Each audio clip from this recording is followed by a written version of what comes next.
चुनाव का समय नजदीक आ गया है और सभी दलों के प्रत्याशी अपना अपना नामांकन दाखिल करने दमोह पहुंच रहे हैं।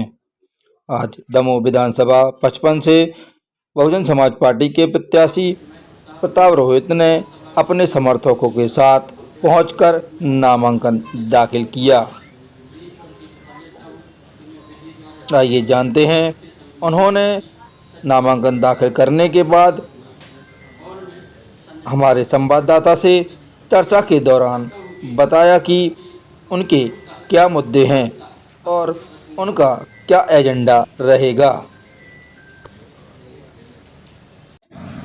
कि हम संविधान को खुर्द करके बाबा साहब को हम उस संविधान से विलग कर दें ताकि अनुसूचित जनजाति और पिछड़ा वर्ग इनसे दूर हो जाए। हम उसकी लड़ाई के लिए तब तक लड़ेंगे जब तक कि हमारा संविधान में कोई भी हमारा 1% भी यदि उन्होंने संशोधन किया तो देश का पूरा समाज एकजुट हो जाएगा। जो तो होगा राष्ट्रीय मुद्दा, दमोह के मुद्दा कहाँ हैं जो उन पे आप आए हो और दमोह की भाषा में दमोह की जनता हो बताओ आप। भैया रो मेरी हाथ जोड़ के प्रार्थना है, दमोह में आए हैं हमने, आपने देखो है कि 70 साल हो गए हैं ये देश को आज़ाद भैं जी में से 35 साल टंडन जी के परिवार ने ले लिए, 35 साल मलैया जी के परिवार में चले गए। अब देश के केवल 5 साल बचे हैं, वो 5 सालों में कोई नहीं आ पा रहा है। जो भी है सब उस पार्टी में टिकट ही नहीं मिलना, ना भारतीय जनता पार्टी में न मिलना है, ना कांग्रेस में मिलना है। इस कारण से मुझे मजबूर होकर के आना पड़ा है और मैं बहुजन समाज पार्टी से आया हूं और निश्चित तौर पर भारतीय जनता पार्टी और कांग्रेस सरकार को पराजित करके, कांग्रेस पार्टी को पराजित करके मैं बहुजन समाज की ओर से आऊँगा। और का है दमोह के स्थानीय समस्याओं को लेके आपको का वो है का चीज़ें आप दूर करो जो लोगों को परेशानी जा रही हैं, का दिले हो का बचे हो। हमने देखा है चाहे पेयजल समस्या हो, स्वास्थ्य हो और शिक्षा नीति हो। शिक्षा नीति में आपने देखा कि छोटे लोगों के लिए शिक्षा का कोई लाभ ही नहीं मिल पा रहा है। शिक्षा व्यवसायीकरण हो गया है, व्यवसायीकरण जो खत्म हो रहा है, व्यवसायीकरण बढ़ गया, उसके लिए समाप्त करने के लिए मैं लड़ाई लड़ूंगा। हमने देखा है यहाँ कर पूरे दमोह को देखा आपने, कहीं पर भी अब कुछ नहीं देख रहा है। जो था विकास वो समाप्त हो गया है। अब केवल हम लोग नर्क की जीवन यहाँ जी रहे हैं। हम चाहते हैं कि अब पुनः विकास करें और खुशहाली लाएं और हम जनता के जनमानस के लिए रोजगार और स्वरोजगार लाएं ताकि उनसे जनमानस का लाभ। लड़ाई आपकी कांग्रेस से है कि भाजपा से? दोनों से है मेरी, भारतीय जनता पार्टी से भी है और कांग्रेस से भी है।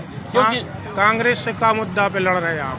कांग्रेस से इस मुद्दे पे लड़ रहा हूँ क्योंकि कांग्रेस ने 2.5 साल में अभी कोई काम नहीं किया है, ज्यों का त्यों हुआ है।